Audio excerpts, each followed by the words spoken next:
This is a continuation of the derivation of the formula to be applied in a doubly reinforced beam. That is, what is the limiting steel ratio to ascertain that the compressive reinforcement is yielding, so that you can use A prime S Fy. Therefore, it is called the derivational formula of the limiting steel ratio.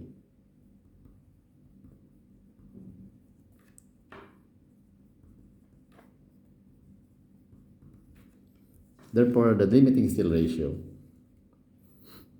derivation can be taken from the strain diagram.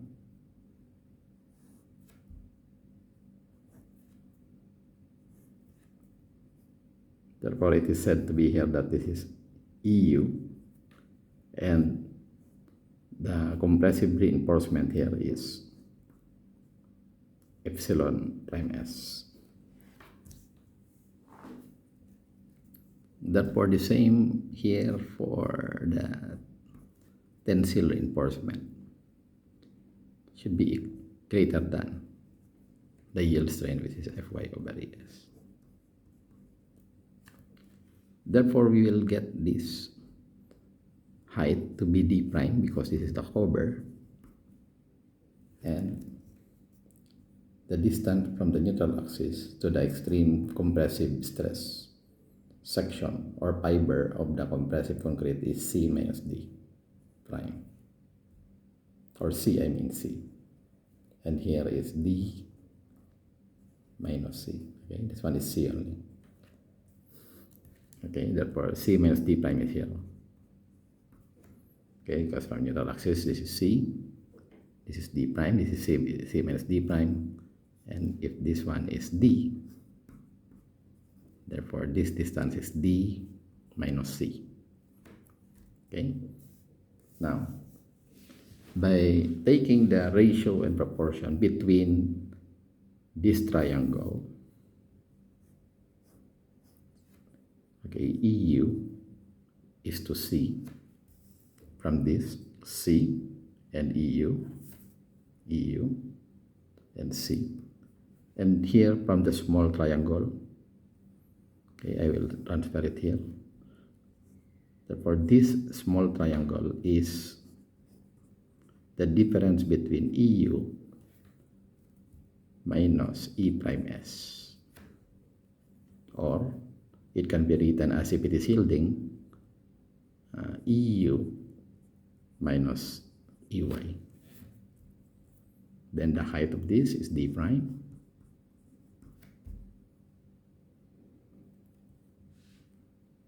Okay, now therefore by the proportion we can say that C, or here so that you can see it here, C is to epsilon ultimate for concrete as equal to D prime is to epsilon of concrete minus strain in Y. Therefore, we can say that C is equal to D prime epsilon ultimate epsilon EU minus EY, or C is equal to D prime 0.003 divided by 0.003 minus Fy. I-direct ko na lang 200,000. Therefore, C is equal to D prime, okay, 600 divided by 600 minus Fy. Then we will call this one as equation number 1.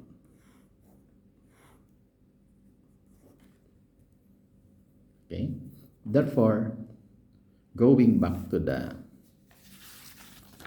this equation, this diagram here, this diagram.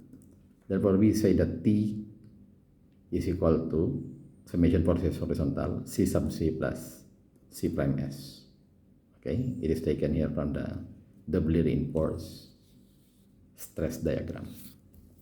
Therefore, it is written here now to be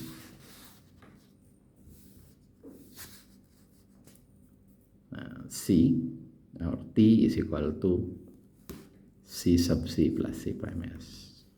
Therefore, we can say that rho limiting, or this is the amount of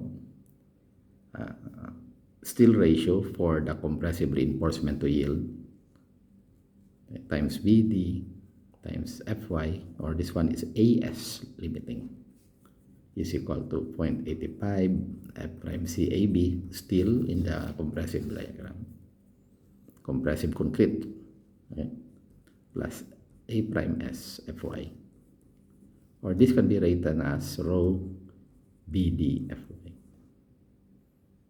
This can be written also as rho BD. Then now we can say that rho limiting is 0.85 F prime C AP BD Fy plus rho prime BD Fy divided by BD Fy. Therefore, here I'll cancel BD Fy, and in here B is cancelled.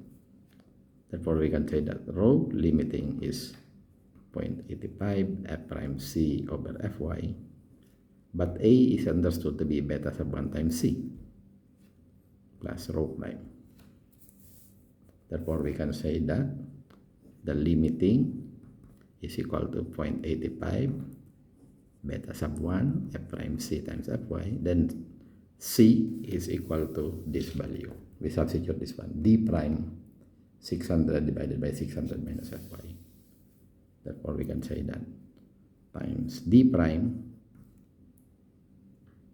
okay, therefore we have here D Fy divided by D, because there is still D here, okay, times 600 divided by 600 minus Fy plus rho prime.